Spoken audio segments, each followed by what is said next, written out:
office, and Danny Farber. So, with that, you guys got that? If you font you wrong, so what? I guess the easiest thing to do is say, what film are you showing here, and what was your perspective from your role with the editorial process, and just to get an overview so they kind of know what your films are, then we'll get more into that. So Perfect. Why don't you start first? So I'm Jace. I'm a producer, writer, director, actor from New York. I produced a feature-length doc called Larger Than Life, the Kevin O'Quan story, about a super famous makeup artist that befriended every celebrity in the world from the 80s to 90s and then died mysteriously. So my job was to produce the film. We had a lot of archival we were working with, 60 interviews, a lot of network footage, raw network footage, audio tapes, pictures, magazine covers, photos. So it was like the trifecta of editing materials. And we had many editors and a long process, which you'll hear about more in a second. Which you will. And his wife directed it. Yes. Which is cool. So. And makes things interesting. Yes. And we'll get into that relationship because for some reason, you only have a chance to get to love somebody once, and usually you find them in the business because you got no other life. And then you got to kind of figure out how you do your craft and still make breakfast in the morning. Support each other. And it's interesting. So we'll get into those relationships because I guarantee half of these students, if they make it in the business, will probably be having a serious relationship with someone they work with. Definitely. I just think that's going to happen. Yep. Right, my name is Troy Harrian, and I was the composer and also an editor and producer on the film 306 Hollywood. And just to sort of give credence to this statistic, my wife was the director of the film. A total coincidence. And this film's a magical realist documentary, feature documentary, and the style is really important to this documentary. The story is that the two siblings, Alon, my wife, and her brother Jonathan, inherit their grandmother's house after she passed away when she's 93, and it has nearly a century of stuff in there. And they become archaeologists and go through everything, and each object, even if it seems trivial, is sort of a portal into these big questions of memory and history and how history is written and family. And the style is very important, so the music was absolutely a character in the film. We wanted to make a documentary that really rubs up against something that you would think is a fiction film or something that was even scripted. There's some fantastical elements. There's a dance sequence. There's all sorts of things. So definitely can talk about how editing, because I was one of the editors and writing music together, how some of this stuff really helped us figure out the style. Excellent, excellent. I am James Psathas. I was the producer and actor in Bernadette, feature film premiering tonight at 8:40 at Cleveland International Film Festival. And Bernadette is a ode to kind of long-gone feel-good summer comedies of the 80s and 90s in the style of John Hughes. So it follows 15-year-old Archie Kinsler as he tries to win over the girl of his dreams, the much older foreign exchange student Bernadette. And so what I did on that was I oversaw production from our actual production time through post-production and now to distribution. So working with editors, color, voiceover actors, any other little awful soul-crushing thing you can think of. So feel free to let me know what you want to know. Hey, I'm Danny Farber. I am a producer on Bernadette, the small acting role as well. It was a process that started in pre-production. It developed out of a class project that quickly spun out of control and got way larger than any of us would have ever dared to dream. And it was really fun going from casting to seeing the words on the script and on the page and kind of making it a real thing, and then spending an entire summer building this family and this film for people to see. It's been an incredible experience, and I'm excited to talk about it. Great. Yeah. All right, well, let's dig into yours. I kind of read you had 60 interviews in it, and they all came from different formats and different qualities. Yes. And does your colorist have any hair left? No. How did that go? Were you concerned with trying to make it match, or were you trying to stay kind of the original and live in that? I didn't see the film, but I'm curious which tack you took on it. Well, our film has kind of like a patchwork quality because our protagonist, he grew up in Lafayette, Louisiana in the late 60s, early 70s, came to New York, as a late teen in the early 80s. So most of our interviews, because docs, you can sort of limp along without all your funding and do these little, pick-up interviews, Right. for $1,000, So we used DSLRs, but we had a great DP. But we, it was like I used the Rebel that I got from like my father-in-law for Christmas as like the B cam. Okay. And then we would rent like a 5D or whatever we could get our hands on or borrow. So we did most of our interviews like that. So they were all pretty much DSLR. We had one or two interviews, like we did interview Cher in Los Angeles, so we had to use like her crew that was already interviewing her for something else. Sure. And I don't know if it was like a Red or whatever, and that was like 4K, but most was like DSLR. Then we had lots of archival footage from the early 80s on that was like any format Sure. of quarter-inch, beta, all these names that like haunted me that we had to get transferred at labs. And lots of home movies from boyfriends that would have to get transferred. And some of it would be like all those crazy MP3, MP4VA, AAA, whatever. Right. So we, in approaching all that, we, with docs, you need all your money when you go into post. So we were fortunate that we partnered with this company, Matador Content, in New York. And they bring in a lot of, a few docs to incubate. They do Lip Sync Battle, and they do a lot of successful shows, so they have some space and ability to support documentaries. So we chose to edit in Premiere. It just received all these formats. Just the complexity of proxies and online and offline. Right. We could talk about that on the side. But we had lots of formats. Our colorist, because the film uses a lot of our protagonist kept meticulous journals and Polaroids, like in a very Andy Warhol-esque way. Okay. So the movie has this, we didn't really try to give it a look because it's like all over the place. Right. And it has this kind of rich lived in, and we wanted to make an archival documentary. So we do have a lot of famous people that, some of them you don't see on camera, but you hear them, which was people were like, oh my God, I'm not going to see this famous person. But our model was the film Amy. So we tried to make a very archivally rich film, which allowed us to not worry so much. Right. And you, boy, the amazing people that you interviewed for this, like you said, he touched every person's life in a big way.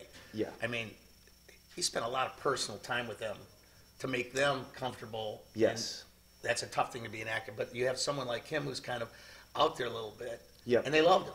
They loved him. You probably had no problem getting anybody to come and talk about him. Well, I think it's kind of like if many people did show up, and many of these famous women were like, don't worry, we'll do our makeup. You don't have to pay for our artist.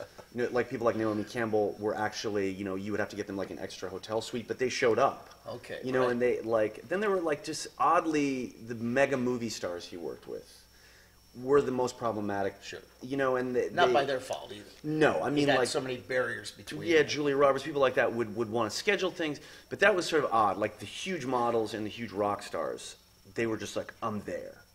And I think I've thought about the psychology of that because he was sort of the model's protector, because they're often misunderstood as just being, airheads when, they're not.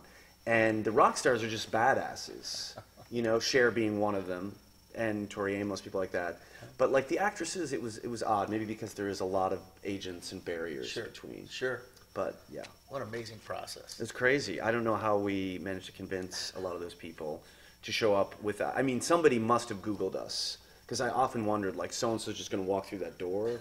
Like, we could totally kidnap them in like a King of Comedy way and ransom them. But they came. Wow. It's a testament to Kevin and his, their friendship with him. No, that's awesome. Now, you being the composer and editor, a lot of times it gets handed off to the composer, right? And then you got to kind of make something. So you're on the forefront of this happening as it was there. Yeah. That being a different responsibility, did you feel it was going to be harder to do it because you're so close to it this way? No, I thought it would be easier. Okay, how did it come up? It's just my style, though. Okay. I'm very, I love all of the ways that music and images can relate, and Right. images and story and music. It's all sort of one thing in my mind. I'm a trained musician, composer. I was an orchestral composer for like most of my career, so music is my thing. Right. But I kind of see everything through rhythm and ebbs and flows and all this sort of thing. So editing, to me, felt like a natural extension. I was one of the editors on this film, so the way it worked was a lot of the roughed-in story was done, the hard work was done by the two directors and their main editor. And that was probably for about a year, and then I was just sort of an advisor for things, helping out on shoots here and there. The second year of the production is when I really kind of came in, and I would sometimes take a scene and re-edit it based off of my notes. And the first phase would be, we did use temp music. So temp music, for anyone who doesn't know, is just temporary music. It's often used before a score is composed, and it just helps. It's sort of proof of concept of a scene. Right. It helps you get your rhythms. It helps you get your mood, because if you did it silently, you might be totally misreading the film. And it's a controversial thing to use temp music. And as a composer, I'm part of a group that usually says I hate temp music Sure. because it makes my life harder. I think it's a double-edged sword. You know, Right. I can't really imagine editing without it. Right. But because I was one of the editors, I got to choose some of that temp music, and I got to music edit it, and knowing that, hey, I'm going to write music sort of like this, and I want at least this form. So that was one of the first things that I would do. And then once we got further along, we got our funding, and I knew how many musicians I could hire and what studios I could go to, and I knew what my score was going to more or less be like. I started writing the music. And I had two stations. I had an editing station, and I had my composing station. And I would just take a scene and say, all right, I think it's going to be this, and then I would move it into my computer. I would write the music, but sometimes the music said, oh, if it could be 3 seconds longer, this music will really sing and wrap up the scene. So I would move it back over, re-edit it, and I could go back and forth and do that. That's pretty nice. That's why I think it's Yes, easier. yes. I've worked on other films, of course, where I don't get to do that, and the Right. best I can do is sort of communicate with an editor. And I'll sometimes re-edit if I have the footage in my computer, but I usually don't have the raw footage, so I can't re-edit for Right. a production. But I might fake it or something just to give them an idea. Most cases, you can't do very much. So because I had this ability, I think that it comes across absolutely in the style of the film. There are some scenes that are, by all of our intention, are almost like, action scenes of how the music and the images are going to be popping and then a stop and then a this and all the instruments come back in. And that's not something you see in documentaries very often. Right, right. So, yeah, that was one thing that was we were able to do. And then I just was able to be much more intimate in the conversations with everyone, Again, they wanted a style that was bold and colorful and textural, so the score is really important for that. There were voices, there was orchestral music, there was really intimate kind of broken instrument sounds, all sorts of things like that. And I could experiment with it and have that time to kind of throw some demos around with the edit. Yeah. It's just part of the doing drafts of the scene. Yeah, that had to be exhilarating for you. It was As a it composer. was exhilarating. It's definitely a lot of work, but and you can't do it all the time, Right. because it is all encompassing, and one job is already sort of all encompassing. But yeah, it's amazing when you get that opportunity, because you can you just have very rare opportunities. That's all it is. Yeah, well, one good thing is today, this equipment's a lot cheaper than it used to be. There isn't all specialists anymore. You can kind of cross-learn and be in there, so it's giving more opportunities to be a bigger artist than just a role player anymore. And you're a good example of that being able to happen. And I think that's going to help films in the long run get a lot better. Yeah. I really believe that. All right, well, let's talk about your guys' story down there. Bernadette. Bernadette! That's us. I mean, it was a film that, when you look at the script, it had its own story, and what we shot was its own, trajectory. And in post-production is really where, like, we were able to kind of expand and create this world where you know, how many stories do you want to focus on? Because it comes from a more narrative kind of position. Our story, at least, is, you know, it's this world where you can shoot so much coverage, and you have to cheat around some things that you don't have given restraints or whatever happened on production. And then we kind of had this like really special problem where it was like we have too much content. Like, how do we want to frame this story? Yeah. Whose story is this? We ended up with like a 4-hour movie. We're like, what are we doing? Exactly. And it's credit to our editors actually in the audience right there. Matt Kitchen is, you know, he was able to kind of go through with the director and, you know, have these cuts and these recuts and the takes, and before you know it, it becomes a story that was once like pretty straightforward and linear, and now it's nostalgic, and it's, you know, memories are kind of happenstance by song and soundtrack, and it becomes a mixtape kind of movie. And so placing together, you know, all of those themes and ideas and stylistic choices, it's interesting to kind of dive into something and then follow the ride with every left turn it takes. Yeah, to follow up with Danny, I think films, like especially narrative films, come in a few phases. It's the film you want to make, the film you write, the film you shoot, and then the film you edit. Right. So you have like versions of this film that are constantly changing, and then your synergy with the director and the editor and how you make things and how you fix problems from when you shot. It was like, oh, it rained that day, and now these cuts don't match. What are we gonna do? Right. Like, and so you get really creative with that. So you end up with something wholly unique that you never really thought you were getting when you started this journey. Yeah. And we were fortunate enough to like have such a solid team behind it, who cared about the project, like what we were making, because we got so close in the process. Right. That, you know, 12 months later, when we're still editing the thing, it's another summer, which means it's perfect time for reshoots, and we had the opportunity and the resources to kind of go back there and rediscover some moments and kind of, you know, explore this storyline a little bit more, or like and actually on the day like rewrite the script a little bit with our actors. So it was nice you didn't have a big hand on you saying, I gotta have this done by. No, that was there too. Okay, let's talk about the hand then. Yeah, well, you know, because Was I the hand? no, the hand was DePaul University. And DePaul, all the credit to this film goes towards DePaul University and James's brother John Foss, who, you know, was the writer director, who is teamed up with a panelist who's supposed to be here today, Patrick Wimp, and they were the two faculty members at DePaul, and they kind of pitched this idea to tell this story and use us as students to kind of like learn how to make a film, and it become like a Renaissance ship, right? Sure. And in that process, we all kind of committed to the project, knowing full well that like, oh, if it's not great, like it's not our career. You know, we started when we were 19, like our career's not over. But for these guys who we admire, we care, they respect us, they treat us with like all this authority. We wanted to do good by them because the university would always be like, so all those resources, like, how's that project coming? Oh, I gotcha. How's Bernadette coming? You know, calendar year after calendar year, so it became a thing. Whereas a bit of a running joke within the department and the university, where it's like, oh, you guys worked on Bernadette, you know, all the way back in the '90s. Was it when do you guys start that one? But you know, it's a testament to the strength that you kind of have to have in post-production. You have to find, and you have to be satisfied with like where you live, because this once the film is done, you guys only got the chance to see it for the first time once. We want to make that first time pretty strong and pretty special. And spoiler alert, it is awesome. We're very happy with the way it turned out. Yeah. Did you ever feel you're too close to it? Every- And you're like, am I the only one getting this? Or That's when did you kinda- know that it was going to reach the audience that you thought it would, and it would hit? I mean, Sure. when did you feel comfortable in the editing process when you kind of were like, yeah, this is going together?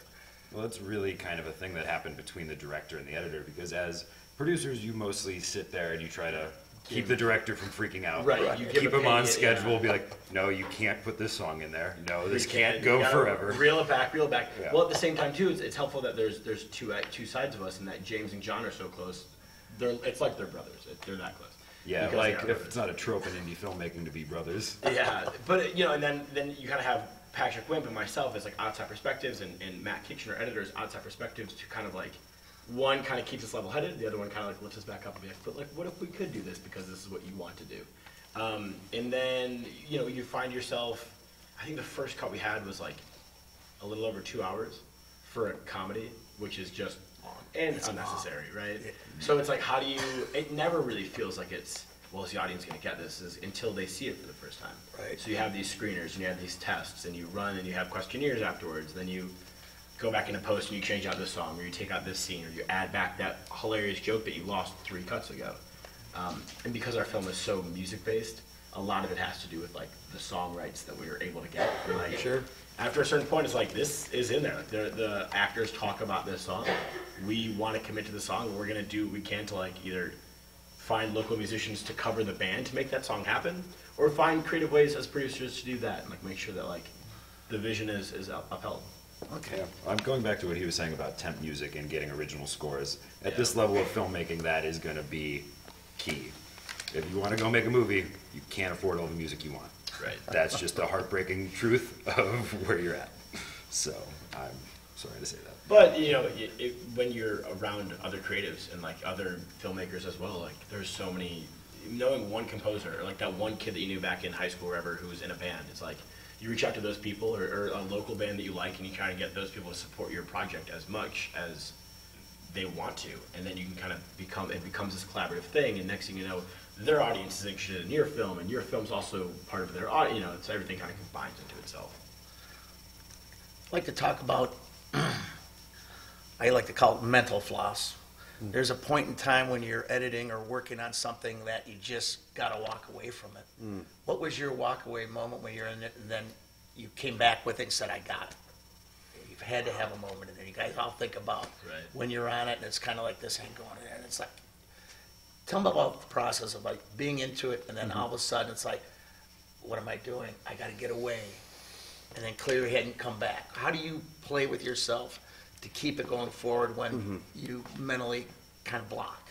Like a writer's block. Yeah. Talk about editor's block. I guess for us, we never had that walkaway moment because docs take so long to edit. There's so many different phases of, like, kind of like you'll talk to an editor and they're like, for this project we wanted to try to build a really, an editor that had just made a pretty amazing documentary. We wanted to try to build it like a bit of a dream team, which sort of got the project along so far, but then also kind of backfired because editors on docs are very they're like the marathon runners of editing, and they're like, and I love documentary editors, but they're an interesting breed. They kind of take ownership, and they're like a director of sorts, because the movie is built in the edit room, and that can be good and bad, because our director Tiffany at a certain point, a doc editor will just spend 2-3 months just looking at drives, and you're like, how's everything going over there? And they're like, fine. And you're like, what's happening? Like, I would have edited a narrative in 3 months. Like, I would have a cut of the film. And you're like, do you need anything? No, click. And they're just like watching endless hours of footage. And you're like, are you ever going to cut anything?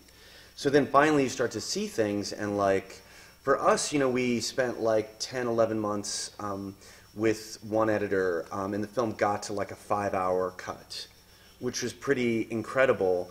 And I'm sort of torn between like that being the best cut of our film ever or our 102-minute cut. But then that particular editor couldn't get beyond a 5. Like that was like her thing.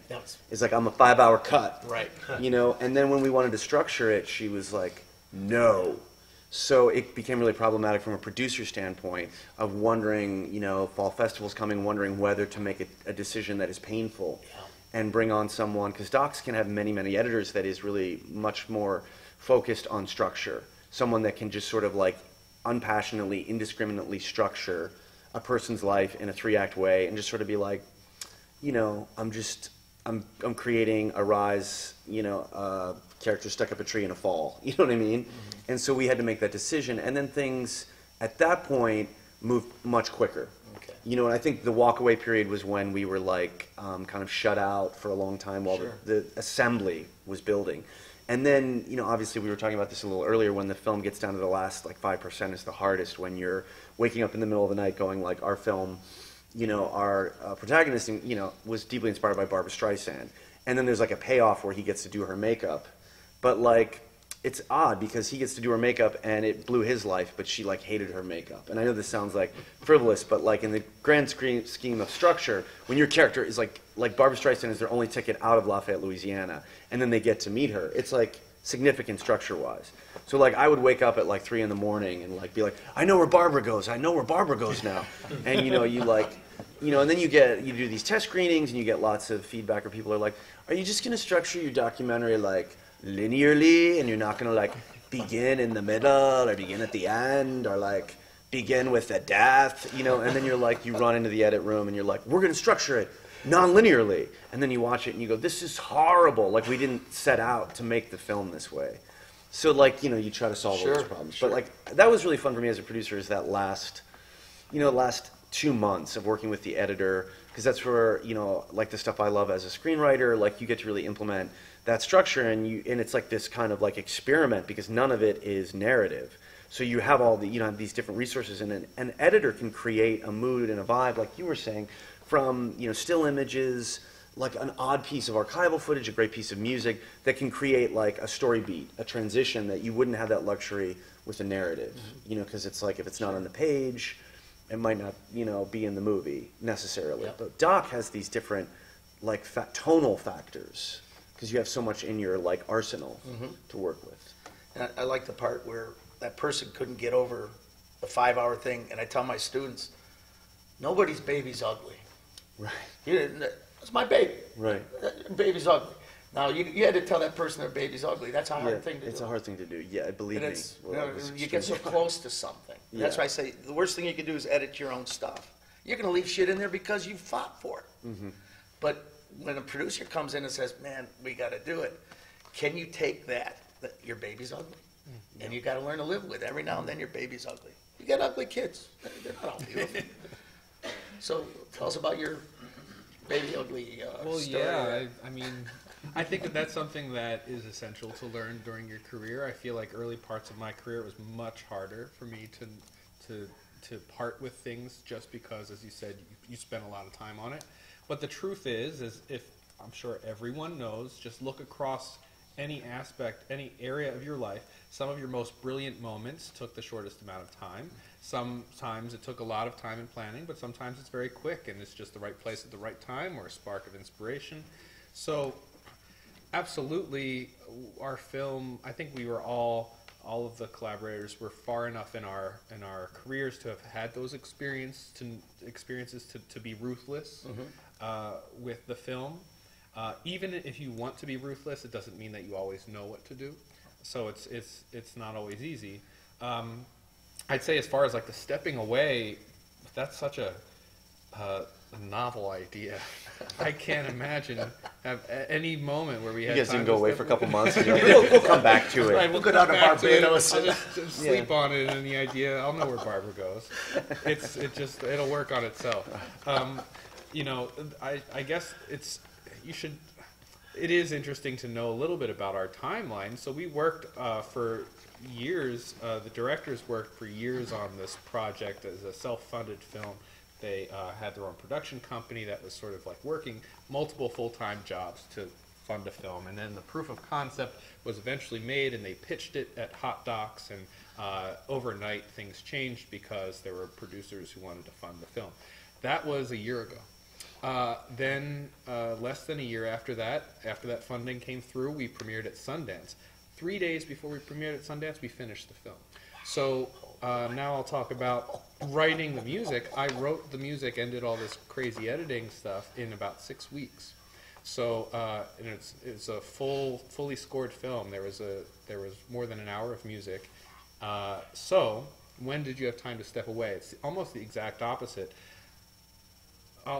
You know, I wouldn't say my previous career. I still do some of this like high art music or big commissions. But if I got an orchestral commission to write an hour of music, I would get about a year, and that's just the culture of it.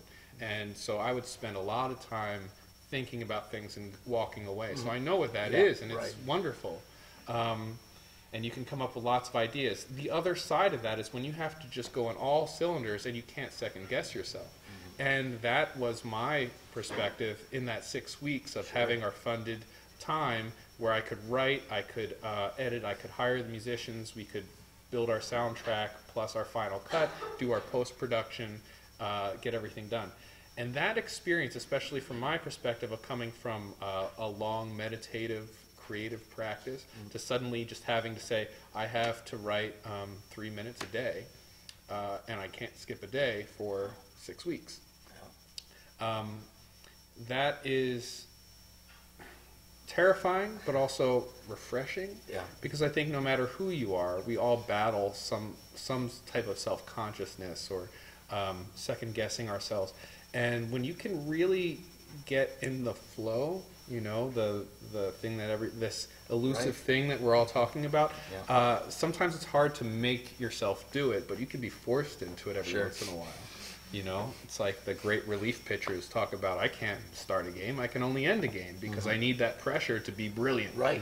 You know, it's a similar thing, I think. So those 6 weeks for me were I would write a cue, and I think there might have been 1 or 2 rejected cues out of the whole film, which is very rare. Yeah.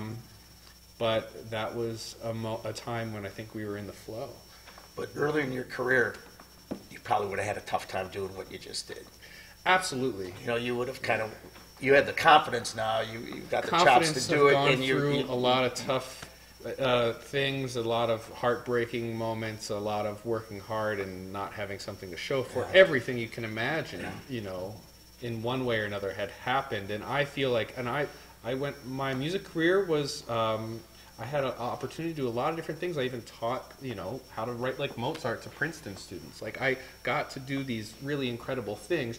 But out of all that time, I don't think I knew how to really write music until this experience. Wow. You know, it's just when you have the fire under your butt, Yeah. and all of those experiences come together, and if you're in the right mood and I did have the resource to do it just enough. right. You know, that's the other thing. I feel like having too much resource doesn't always work out. Too little doesn't always work out. But if you can get that sweet spot every once in a while, you're lucky. Yep. And so, yeah, I'd say that this was a great experience. As stressful as it was still pretty amazing. Yeah.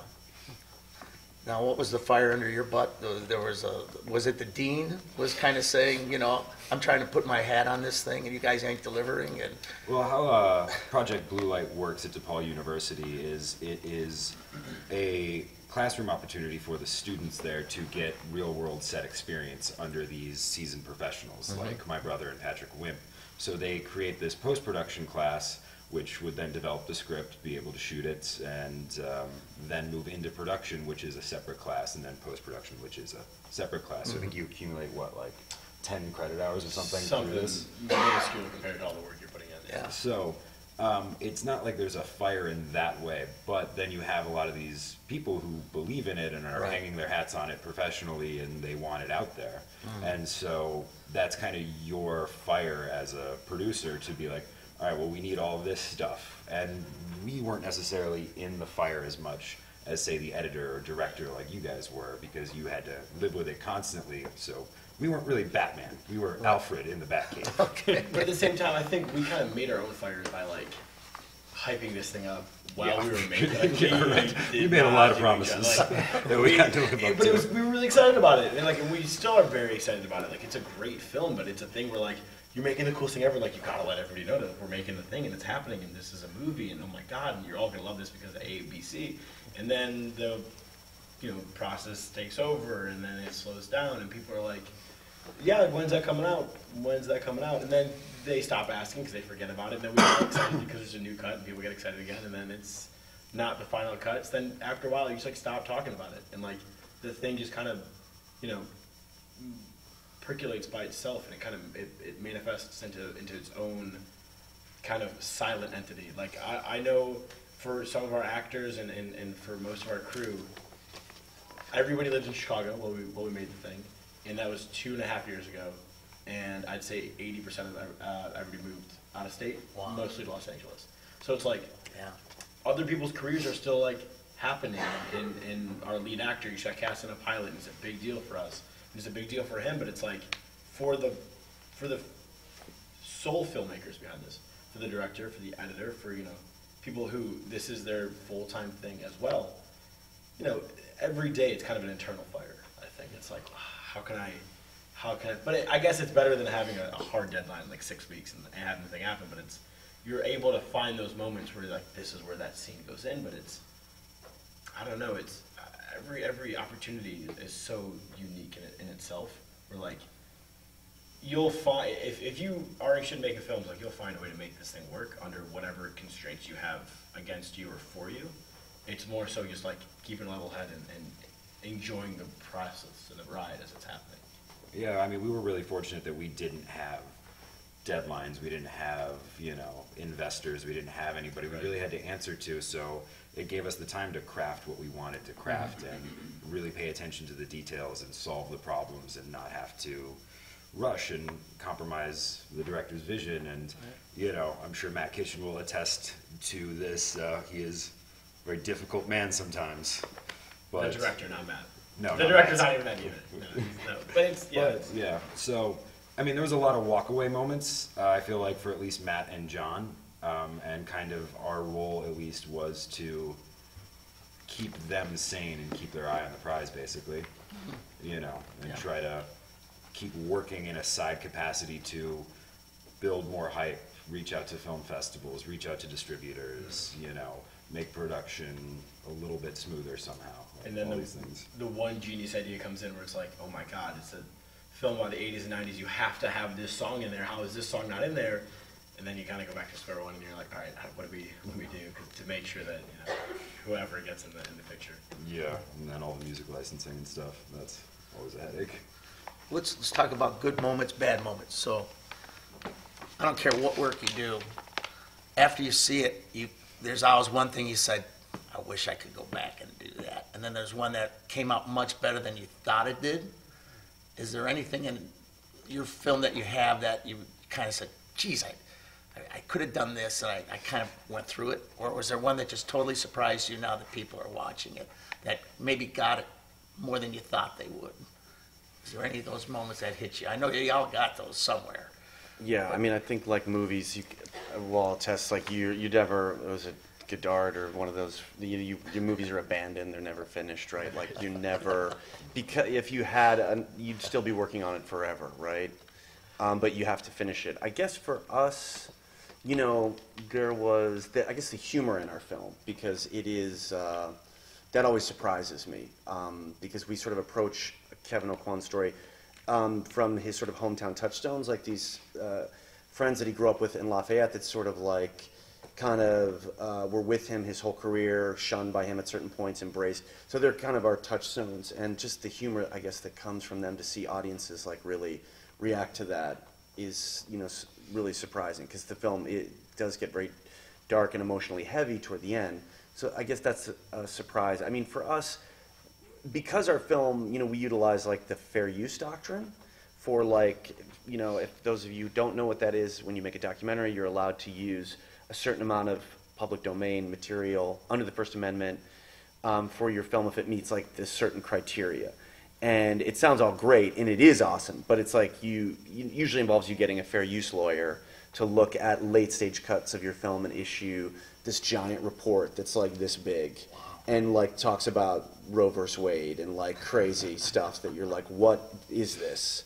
And it lists like all of the clips that they deem very usable or whatever. And then you take that to your insurer and you staple it on and you cross your fingers that you'll never get sued, right? So because of that, I guess there's things like recently we sold our film, which was awesome, but we had to deliver.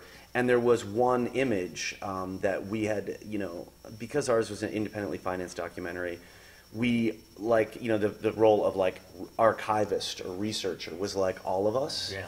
So we really did as great a job as we could, but there was one image in the film that we attribute pretty that's not even a word, pretty importantly, in the first 15 minutes to this very famous makeup artist named Way Bandy, who was like before our hero. And he was like super cool, he died of AIDS, he was like the only greatest makeup artist ever in the late 70s. So we're like, he imitated Way's makeup, and we show this like iconic black and white picture of this model from the late 70s, and that's supposed to sort of let the audience know, okay, this is what our hero is going to inherit. Right. So we screened the film at Doc NYC, very cool festival, and because it was a New York screening, a lot of the people in our film in the fashion world come, and like after Tiffany, our director, gets an email from Sandy Lintner, who was also an early makeup artist in New York, Gia's lover. I don't know if you know Gia from the movie. She's super cool. She's like the coolest, lady ever. So she's like, just so you know, that makeup that you say is Way Bandy's is my makeup. Just so you know. And I'm not offended, but you should take it out of your movie. But I'm not offended, but it's my makeup. So as a producer, you're like, oh no, like we have made our DCPs, we've delivered we've made all this complex stuff that costs so much money. And, Tiffany is like, we're just, you just go back in and you just go blip, blip, blip, blip, and you switch the image. And you're like, are you crazy? It's like so complicated. So we just sort of like let it ride for a while until we had to deliver. But we then had to go back in and reopen the cut and then re-clear a new picture and that whole process. Sure. So that was like, Yeah. I guess, a mistake. That you're like, oh no, that kind of thing. Yeah. A surprise. Yeah. There's always a gotcha in there. Yeah. What was your gotcha? There are definitely things that would love to be able to revise a little bit. But one of the experiences of seeing your work again and again. So we travel around to film festivals, get to watch the film every once in a while. We'll sit in the audience, but we've seen it maybe 5 million times by ourselves. And then we see it with an audience, I don't know, over a dozen times. Yeah. So when you watch it with an audience, I feel like I've seen the same film, the same details, the same scenes, and on one given day, I'm cold to it, and I'm thinking, oh man, I really missed the mark. And then another time, I'll watch it, and it hits me straight in the heart, and I am on the verge of tears, and it's the same thing. Wow. And I think it's a worthwhile experience to have. Sure. To realize that some mysterious thing is sometimes causing reactions. Right. The energy of the room that you're in, the way you feel that day. Yes. And if for nothing else, it helps blunt the criticism if somebody doesn't like it. You're like, well, maybe if you saw it tomorrow, you'd really love it, like I do. But, no, there's a lot to be said for that. Like when I say a movie I really like, and I share that with someone, I'm waiting for them to jump on it and go, and they go, I didn't really like it. I go, who'd you go to the movie with? Yeah. It has a bad date. Yeah. Yeah. Yeah. Yeah, what'd You're, you you're eat more for dinner worried right about beforehand? your armpit smelling than watching Yeah. a film, and Yeah. it's just the different distractions can throw off a different thing in your life mentally if something's going on. And that's kind of an interesting thing, being able to see it over and over again and getting something a little different each time is pretty cool. It is, and That's pretty cool. I mean, being the sound person, somebody who's really a stickler for that, every theater sounds different. Yeah. It's a big Yeah. difference, and Yeah. it's not a small difference. Yeah. We're talking big differences, and when you go crazy about, oh, I want this frequency, I want to hear this, and oh, if nobody hears that flute just like that, nobody's going to get the scene. You feel that, and then sometimes it's there. Sometimes, oh, they didn't it didn't land because the flute. The flute was buried behind the car crash. So you can feel whether you've done something right or wrong, but then there are these weird factors when it's out in the world that you also don't have control over. Did you guys have any visions of yours after you did it? So like highs and lows, like what was Yeah, that? just kind of like what surprised you that came out a lot better than you thought, and then kind of what did you do that you thought was going to be good, and it's kind of like, oh man, I don't we know, at probably this shouldn't point, have left that in there. I kind of feel like independent filmmaking, at least in my experience now, is just a series of waiting for the other shoe to drop. Just be like, what's going to go wrong today? How do I fix it? But it was all a pleasant surprise. I mean, there are obviously those pitfalls you face just as, independent filmmakers, because you don't have all the funding you need, you don't have all the crew you need, you don't have all the equipment you need, and you're constantly trying to make these solutions to problems that seem unsolvable. But we really were able to overcome and create something really incredible. I think the most surprising, because it's a comedy, it's a heartfelt comedy. The most surprising thing that happened to me is we had like a test screening, or like, friends and family kind of screening, and one of my friends or associates comes up to me after, and during one of the scenes, she's just like, I was uncontrollably crying. in this scene, and it's a fight between this mother and son, and for some reason it just hit home for her, and it never affected me that way. Right. But she was just blown away by it, and I was, you know, kind of what you said. You watch this a million times and you love it, you hate it, but you still miss these things that other people get out of it, Right. which is incredible. Right. I think that's one of the core things about making films is like, if you have the luxury of being on set and like being there when these things are being taped and recorded, it's like, I know exactly like how this was set up. I know where I was standing during this shot, and I know like what we were joking about after this take kind of thing. And then it's, you know, it's not something you ever really forget on set that you're going to put this out for an audience, but it's when they finally have the opportunity to see it, it's like, you got to remove your own experience from it, your own personal baggage with whatever you were feeling on that day or whatever, and hopefully the tone is conveyed enough to like hit home with the people that you're trying to present this to. I think like a specific high for me is like, without giving like anything away, there's a big moment at the end, fireworks happen, it's a big kiss and all that stuff, and it's with the climax of our film, and it's great, and it happened on my birthday, and I turned 20 that day, and I remember, and I was the first AD of this film, so I knew like exactly, there was a lot, had to be more, but like, I knew when the fireworks were going to happen, I knew what part of the park we were going to be looking at, I knew what scene we had to be on, what moment we had to be right at 9 o'clock, because that's when the fireworks happen. And when we're able to shoot that, and you get it, and then you see it in the cut, and then you hear it with the music, and then you see it with an audience, every time I see that scene, I get like relive that moment for my birthday, and that's something that like I will never ever like lose, and that's the power of film. Oh, that's cool. It was super cool. Yeah.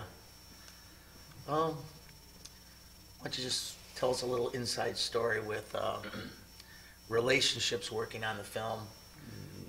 Because it's obviously it's collaborative, up and down. And what really makes a good film is relationships. It's communicating, and that's really what it comes to.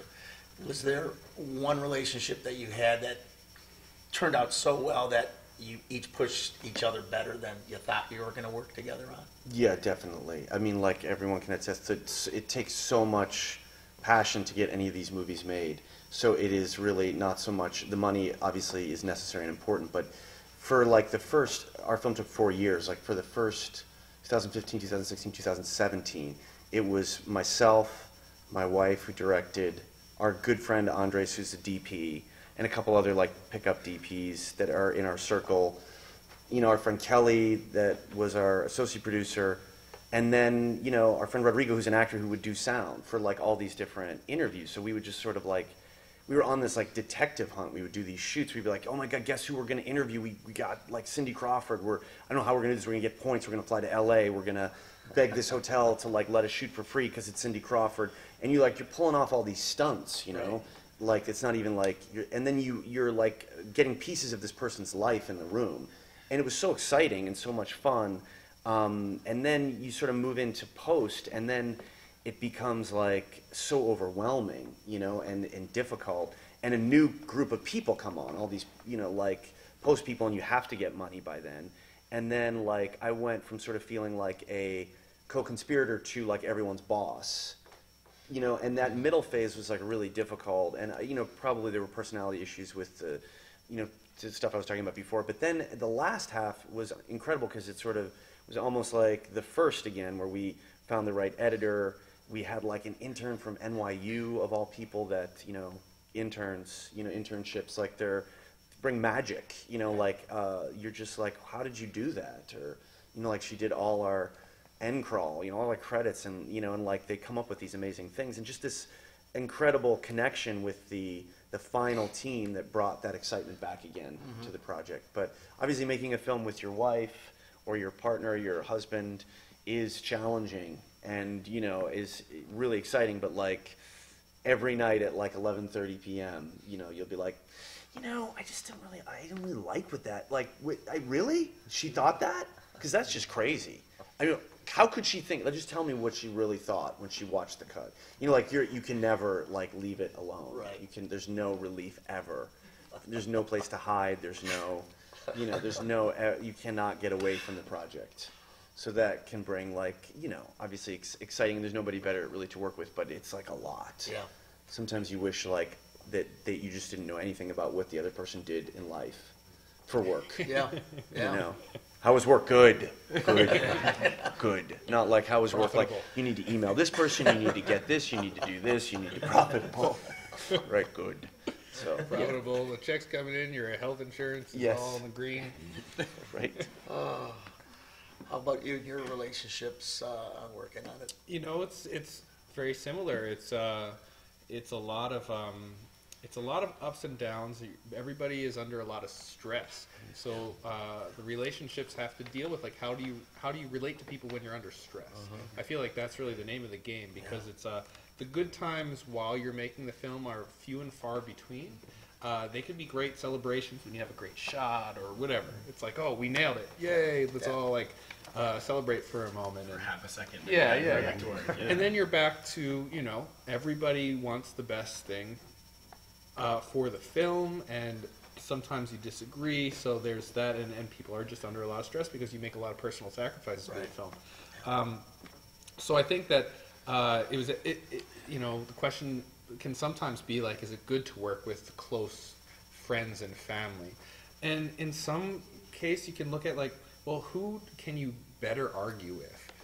Who are you better equipped to argue with than your friends and family, like the close ones? And you don't want to do it, but you can handle it, or at least, in my situation, I felt like I was with people who were really good at arguing with one another and still being okay for the most part. And I wouldn't, I have been in other collaborations with people who I was just had a professional relationship with it, and when the shit hits the fan, it's like I just want to walk away from you. Right. I'm not going to stick this out. Right. Why am I putting myself through this? But you don't do that with your close friends and family. So that's a strange glue that almost makes some of these impossible projects possible. Yeah. But as far as the other side of the collaborating was I got to work with a team for the first time in the music production. It was such a big project that I actually hired another producer for the music and some younger assistants who just helped with some logistics with the studios and stuff. And man, that just like was a well-oiled machine. That was one of the best things I've ever seen. And it kind of gets down to like what you said when you have like the intern that can really find ways to be useful and help the project. So there were some really amazing moments when you think that you're so overwhelmed and you can't do it and you haven't been able to escape from it, and then you have some people who have very defined roles. They don't have to be burdened by the big picture, and when people can come in with their defined roles and really find their place in the team, that can change huge things, well beyond what their title may be. Yeah. Now, you guys were students and friends, so you kind of had to be together all the time. Yeah. And, well, I mean, and the director's also my brother, so Right. we have a lot of that going on. What you were talking about, where you're just living with this That- project, and so even he when you blasted forget about you- it, he brings it up and be like, "Shut up." So he blasted you a little bit more than the other guys, probably. Yeah, no. Because he So needed yeah, I'll to spare you probably guys take the sibling fights of Right. brother filmmakers. Right.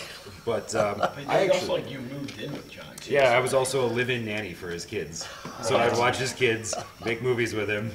Like, there's a lot going on, man. But I actually didn't go to school with these guys. I came in kind of as an outsider, and it was Okay. weird because, my brother and Patrick and some of the super pros that were on that film were older, and they were 19 at the time, and I was in this middle age where I was like 24, so I'm kind of bridging the gap between them, trying to,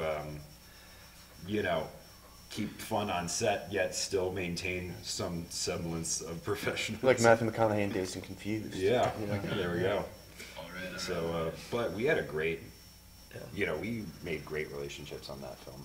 And it was one of those things where, like, not to be like kind of corny or whatever, but like it was just we built our own summer camp. Like it felt like camp the whole way through. Like, and because it's a summer movie and it's like it's those happy vibes, and it's like it was just what I had always wanted to do is like make a film. Is like I was lucky enough to make that thing happen, and like hopefully, I've been on projects since then that like 100%. It's not that it's just working with professionals and you're like, great, like I'll see you at call time tomorrow. Like don't email me unless we need to talk about something kind of thing. But you'll always be able to.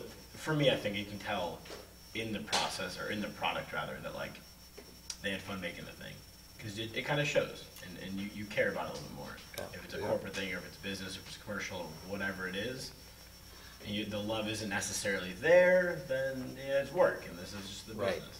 Yeah, there was a lot of love in that film, and most of us have all kind of stayed together and continued to work together. So Yeah. we've seemingly created career-long friendships. Well, I So saw you had a lot of freelance stuff while you were a student, which is Yeah. impressive. It was know, really to cool juggle that and it was from doing Bernadette. Really, I was like an intern PA that winter on an indie feature, and I took my winter break, and I did it was a 5-week long shoot, and we have a 6-week long winter break, and I did 3:30 a.m. call times outside in the cold for 5.5 weeks or whatever it was, and then that got me to a place where like I just was able to mimic the first AD without really knowing what that was, while having the adults kind of like help guide us through the first couple weeks. And then, you know, in the middle of Bernadette, everything kind of clicked into place, and from there, ended up going into junior year of college. I was able to hop on like a fair amount of work in my time in school. Yeah. And it's good, you know. It's just, but that's the whole thing too. Like, you work on one project, you have fun with it, you meet some good people, and like they'll recommend you for the next thing, and then you do good by them because you don't want your name to be bad. You don't want to ruin their recommendation of you, and then that leads to 3 more things, and they tell 3 friends, and they tell 3 friends, and Yeah. it's the business. No, you got a nice network going on there, that's for Totally. sure. What's your network like of friends on it? Do you have some people that are just like on certain projects, you can't wait to bring them in on one, or? Yes, that's so important, is like the relationships that you're building now, that you guys built. Like our background is interesting because my wife's a makeup artist and I'm an actor, and we started making films about 10 years ago. And this is our 4th film, so it's like our side job, which we're always hoping will be our main job. And throughout that time, we've like sort of gotten a network of people, you know, like that would go on this journey with us to make this documentary, sort of on good faith. So like that's super important because funding is like so hard to get, you know, it's so complicated. So how do you make things? You know, you make things because you all like each other, you like working with each other, and you want to make something really cool, and you hope one day it'll get out to an audience. But like if you sort of go into it going like, all right, I have all my money and I'm going to hire all these professionals, you know, that will happen hopefully. Right. But for many projects, even big ones, it's about that network. So yeah, there's like probably like 3 or 4 DPs, you know, a couple editors, some, you know, obviously a lot of actors and different, you know, creative people like in our, you know, kind of network that we try to make things with. Sure. You know, I think it's challenging. I don't know about you, but for like my wife, now that she's made a big doc that we're really proud of, like she wants to make more docs. So I want to make narratives. So it's like, who knows what's going to happen? You know, like Docudrama. Yeah, like where the road will. Yeah, who knows? But I'm sure we'll. Yeah, you know, project by project, figure it out. But yeah, the network is important. Yeah, and it keeps growing. You had an interesting network of, well, you were at Princeton, right? I was. You were at Princeton. Yeah. Did you have anybody from Princeton in your New York circle of friends kind of follow you or One work of my with you? students actually was one Okay. of my assistants, and that was fantastic. Yeah. You know, kind of got to headhunt him out of the class, that sort of thing. Yeah. And yeah, I think about networks almost like drafts of your film. It's like you go through people who you meet and you work with, and you have a chance. And sometimes it works, sometimes it doesn't work, and they might be really talented, but there's a lot of factors, somebody's other obligations or their chemistry, you know, so it's not easy to build a Right. great team. And you're not going to do it just by looking at somebody's resume and saying on paper, Right. that person is it. You have to have experience working together and bonding. So I think of building a team as, drafts. You kind of go through your drafts. When you find people who work well together, you really have to put in some resource to keep it. You know, you don't want it to slip away because it takes a lot of work to Right. find a good team and to build it. And I guess like one of the things that I see my role is sort of when I'm hired as a composer, I'm considered like a head of a department, and I'm the person who really gets the jobs. Right. You know, so it's where your team comes in is almost like well, who's in charge of bringing the team together? You know, and I think the directors, the producers, in my case, as the head of a department of music, composer, we're in charge of bringing the team together, and there's a whole other skill set of doing that, like keeping your relationships with people. So, you know, I socialize with people when I'm not working with them, just to like stay up, Sure. you know, keep the relationships strong, and that sort of thing, yeah. No, that's important. Now, since you've got your kind of network going, you said some of your friends, they're all in LA now, I guess. They kind of left the coop or something like that? Well, immediately after Bernadette, we did, the summer after we did another film where we had a larger budget, and it was, I had the opportunity to co-produce that one as well, and who are you going to call? The exact same people that worked on the last one. Right. There wasn't a lot of issues. They were really talented, and you know, the jive was there. So it parlayed into a whole nother feature, and then from that into like X amount of music videos and short films, and you know, I direct, so you know, when I needed, you know, people to help AD for me, you know, whatever it is, and so it's really building that. I don't know. I had a Rolodex for a second, and then I threw it away because like it wasn't easy to maintain. But like I wanted to be like old school, like have like a list of a Rolodex, whatever. But like it's the principle's the same, right? Like you want to like make sure that like you have. All right, in my reservoir, I have 3 DPs that are great. Or I got, you know, here's 6 second ACs that can also first AC if they need to, and like here's my composers that know. So it's all about like having that. And in this, we brought on our music supervisor. I was doing a semester in Los Angeles my senior year of college. That's a year and change after the fact, and we were still in post-production for this. And I know we had all these big songs we needed licensing. And it was a panel just like this, and I had heard somebody said that they were working with Sony, and they have all these things, and they mentioned like 3 out of like the 7 major bands that we needed were people that they work with. So I talked to them afterwards, and I was like, if you have any interns, I have a project, because we need a little bit of help with clearance. And that's how we got Carla involved. Yeah. And like 9 minutes later, she was there. Wow. Yeah, Carla's super committed. Carla's great. But like, it's just like, it's knowing the right question to ask, and like who to follow up with, and then Right. following up with them. Yeah. Right. No, and I like your idea of keep up with them, because you get so locked into what you're doing. Right. Just a phone call, how you going, what are you working on? I mean, keeps them in the camp. Yeah. You know what I mean? And the people tend to get stuck on a project, and they just live for that project, and they're in a bubble in it.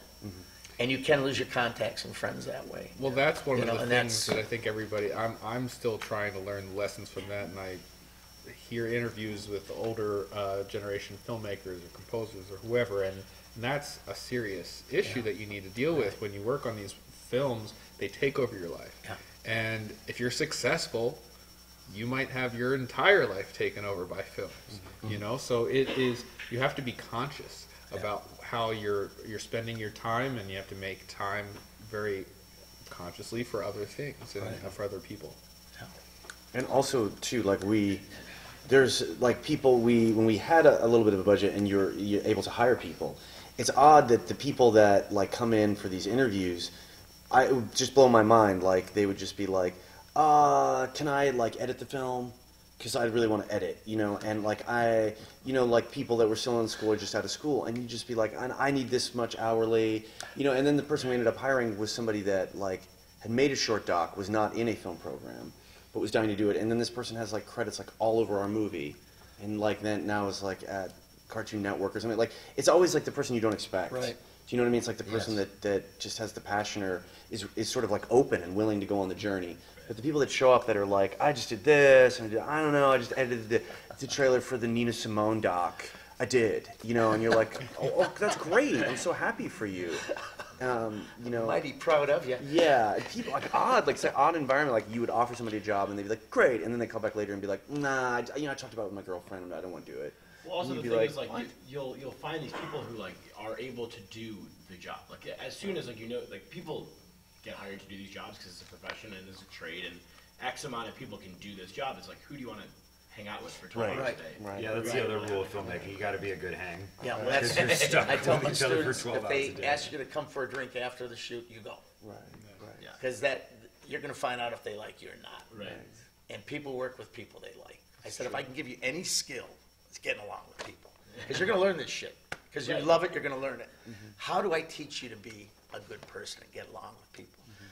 My greatest thing in life is I get along with really assholes. I mean, like, how could I can't believe you go talk to that guy. Well, I'm an asshole too. and then you know, but all these different people like you. I go, I like them. And my mom one time, she said, you know what, you're like Jesus. I go, what do you mean? She goes, you had one girlfriend that was this little short, fat girl, then you came in with a tall girl. You don't have a type. I go, no, I love them all. She goes, that's right, you're like Jesus. You're like Jesus. So it's like, so I think if you could be like Jesus and love everybody, I think you got a chance in this business. But Be like JC. And be your quirky self that you are. Don't hide that. That little interesting thing about you that's different from somebody, don't cover that up. Let that little thing about you come out. And then people will remember you for that, you know, and it just, those are the little things I try to tell them, because avid editing sucks to teach. And can you imagine these poor kids having to learn that thing, man? And it's just, I go on stories, and they're like, oh, he's going on another story. It's like, no, because on the color correction thing, you're not getting it. I see your eyes rolling in the back of your head. I gotta stop and like redirect this with some bullshit story. And I think that's it's all anecdotal and analogy based, Yes. and because that's like this whole business. It's like the people that I look up to in this business, like the independent producers that I've gotten a chance to meet with and work with, are people who like also don't have a job when this job's over, and they gotta find their own job. And like it's the people that have been doing this for 25, 30 years, and like they're totally in the world. Like this is all they do. This is their full-time thing, and it's like, as soon as the job's over for them, they're on the job hunt for the next one. And it's like, and that's only going to happen if people like to work with you. Right. If you're respectful, if you're able to kind of agree, and also you're good at the job. So that's half the battle, is knowing how to do it well, and then like be enjoyable. Yeah. How are we on time here for the Q&A? We doing okay with that? Get any feedback from them up there? We have what? Oh, look at that! Perfect. Look at that. We're open for questions. Okay, that gentleman, we're going to get a mic on you so we can get you. If you want to hold on 1 second, they're going to power it on. We'll be right with you. Appreciate y'all coming here. You having a good time? Oh, yeah. Good. You're absorbing it up pretty good, I can tell, man. Appreciate it. My question is about subtitling. At the film festival, we see lots of foreign films, and there are times when people gasp in the cinema when they see the kind of translation in English that we get. Can you say something about the importance of post-production and subtitling, if you have any experience of that?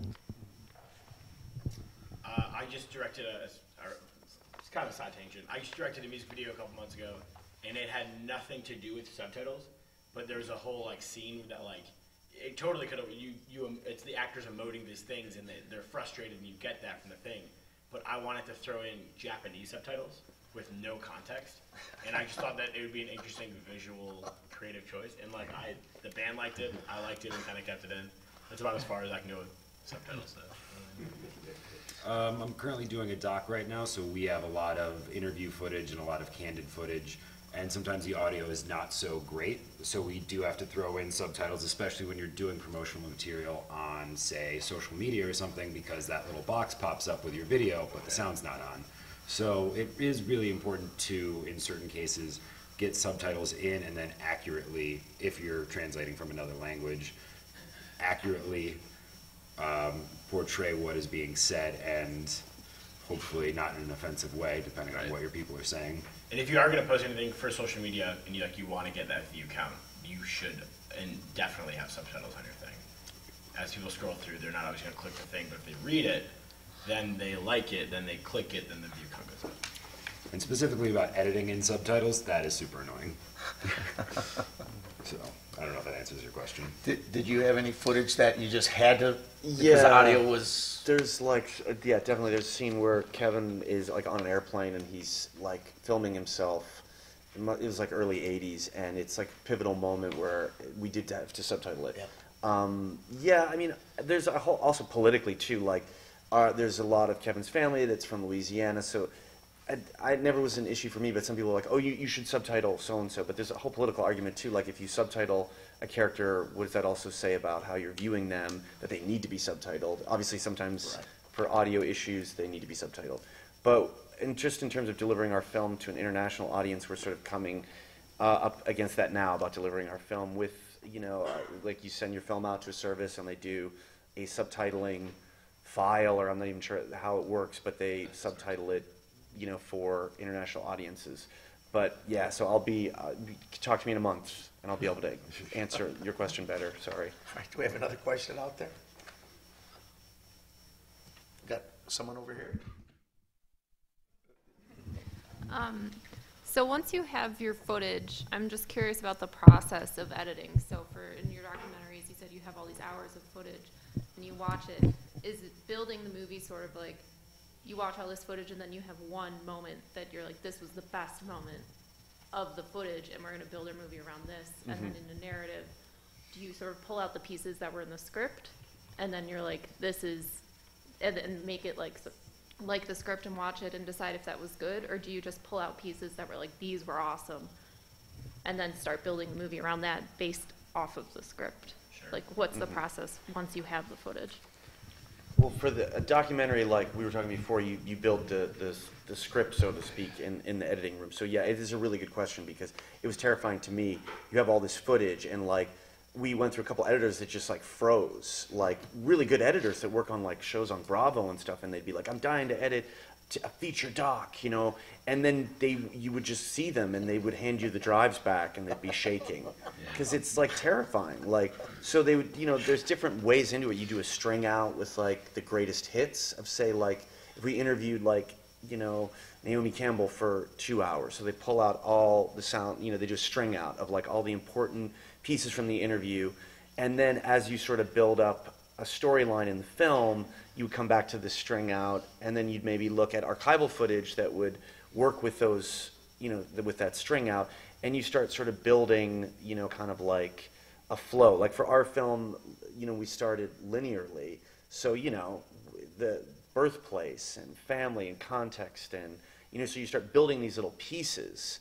And, but it's so terrifying because a lot of them don't really, when you put them all together, thus like a 5-hour cut, it doesn't really end up as a structure, So you have like these little like alleyways you're going down, and then, he met Blondie, and then Blondie took him to a shop, and then you learn about the shop, and the shop's really cool, and then the shop went bankrupt, and then somebody bought the shop, and that person was famous, and you're like, wait a minute, this is not like our movie. This is like, like a mini series about the 80s. So you have to like rein it in. But with the doc, once you get to at least that giant assembly, you can start examining it from more like an editorial, structural viewpoint, like you would with the narrative. Mm-hmm. Yeah, I mean, for us, luckily, when you write a narrative, you have a blueprint, you have your script, and hopefully, if things went well while you were shooting, you can pretty much try to drop things in. You're always going to find out that when you edit anything that you wrote and filmed, it's not playing out exactly how you thought it would in your head. So you're going to have to call some audibles. And once you're a little bit more seasoned as a filmmaker or an editor, that's going to become easier. Your first few times you're sitting there with, something you shot that didn't quite go the way you wanted, and you're trying to reinvent it in the editing room, that's going to be really difficult. But as you get more seasoned, it'll be easier, and you're kind of, doing what he's saying is building the film in the editing room and trying to, make a picture out of sand. And it's really difficult. And we lost, I think one of the largest, there was one cut where the whole downfall happened in 15 minutes. And we got it to a point, Matt got it to this point where it's he cut together 4 different scenes. It plays out in 90 seconds. Unbelievably. And it's this thing that you wouldn't know until you try a few things out. And it's the script says we hit A, B, C, D, we're in all these locations, but then you kind of intercut it and then you kind of bring it together and then you only use part of this one scene and it still works. There's 1,000 ways to skin a cat, so it's at no point should you ever feel am I doing this right? Because chances are you're doing it fine, or you'll make it work. Yeah, I find editing is just a totally unique conceptual experience. It's you can't look at a script and think that that's editing. You can't film and think that that's editing. When you're sitting in front of a computer and you're putting these clips together, it's its own world, really. And you're surprised that you're getting information, not necessarily from what somebody said, but from how they looked or how their eyes moved. And then, okay, well, now your script is going to change because that's said enough. So you really have to be able to be, I think, supple. When you're a good editor, is someone who has a plan and is not going to waste a lot of time, because especially in docs, you can have 1,000 hours of footage or something, and it'll take months and months to watch it all, and then you're like, well, which story do you want to take? So you want to have a plan so you don't go down terrible, terrible rabbit holes, but you also need to have an openness to say, there might be something better than my plan, and I should be open to incorporating that. And really, the magic happens when you started with your plan, and then you have these gems that you can sort of place on top or take you in little directions, and that's the kind of stuff that you even hear great filmmakers talk about, that where they'll say something totally unplanned was what everybody remembers of this film. Right. So I'm walking here, like, wasn't scripted, right? Like, that was just a moment that happened. yeah, you got Myself, actually we just somebody did it. drove the taxi into him. Yeah. And like as you're going too, there's stuff like you'll find a scene that's a gem that could be like a baby. You know, there's that whole killing baby stuff where at a certain point in the edit you have to cut out all these things that you love from the film. But then there's like you know, it's ultimately your film, and you think about what you remember from a film. And you know, they always talk about have a great beginning and a great ending. Like a great ending, you would forgive so much. You know, for the film, like any foibles, you know. So there's things that you're just drawn to that you have to sort of make a decision. Like, what is the feeling when people sit down and talk about the movie like a year later? They're gonna be like, that was that incredible scene, you know. So you have to sort of go, well, is this a baby, or is this something that's really like the tonal like fabric of my film that like I have to have in this film, because without it, it just would be like ununique and boring, you know. So those are all those decisions that are really hard. There's a good story of, so good I can't remember it. Now, Lenny Bruce film, they had it, Lenny Bruce, when the judge sentenced him to, throwing him away. The movie continued for 20 more minutes till he died, killed himself in a house after that. And the editor went to the producers and said, why don't we kill the son of a bitch right after the judge already threw his life away. This extra 20 minutes on the film isn't getting us there. Let's just kill him. Let's just take all that out and go to him dying right after the judge did it. And they edited, they said, that's it. They tightened up the film, and he had a feeling it wasn't right. And they did it. He said it was the most exhilarating thing he ever did, because he spent like months crafting that last 20 minutes, and in his gut feeling, he knew it wasn't right. And he just said, chop it right there. We don't need that. And it worked. And that's a great moment when you can do that, when you can say, I can make this story better with less. And that's the thing where you have to pick it apart and pick it apart. Yeah. And like, your work is never done. And like, at a certain point, like, you have to find that moment where you're like, you have the clarity of like, that genius hits or it doesn't, and you gotta move on. Yes. There are more projects. Like, you know what I mean? Like, We might have time for one more question. Anyone have a nice, simple question, like, what's your favorite color? We have a question right here. My question is, and this is for the panel, do you have a dream project that you're either working on or working towards? Something that you really want to do, maybe it's in the back of your mind. You've done this other work now, and now you say, I want to focus on this dream project. You each got 30 seconds. Go.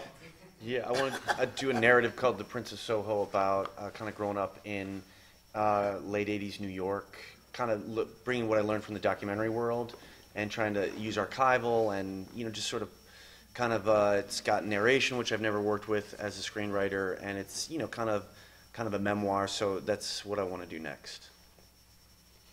Okay, there's lots, but I would say I'd love to do a project with a really interesting score, and I don't just mean that the music is interesting to listen to, but I like ways that it interacts with the story. And sometimes, I have different ideas, and sometimes I think that like music can, when we say it can be a character in the story, I think that there's ways that you can really interpret that and what that can mean. So music and film, just new ways of doing that. I've been kind of toying with this idea of having the camera actually be kind of a character in the film representing the psyche or psychosis of your main character. So as your camera interacts with the character, it implies kind of this meaning or persuasion on your character. And I had placed it in a detective story. Sorry, my phone's ringing. In a detective story with a serial killer, and I don't know, I've been messing around with that lately. Sorry, that was all just stream of consciousness jumble, but that's what you got.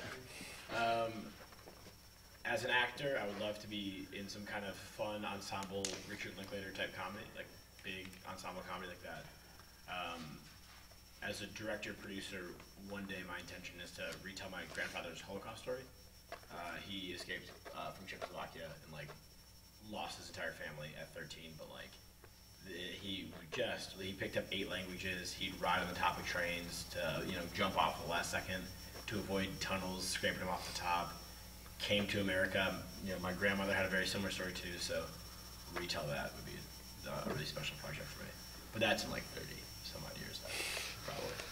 Let's give it up for our panel.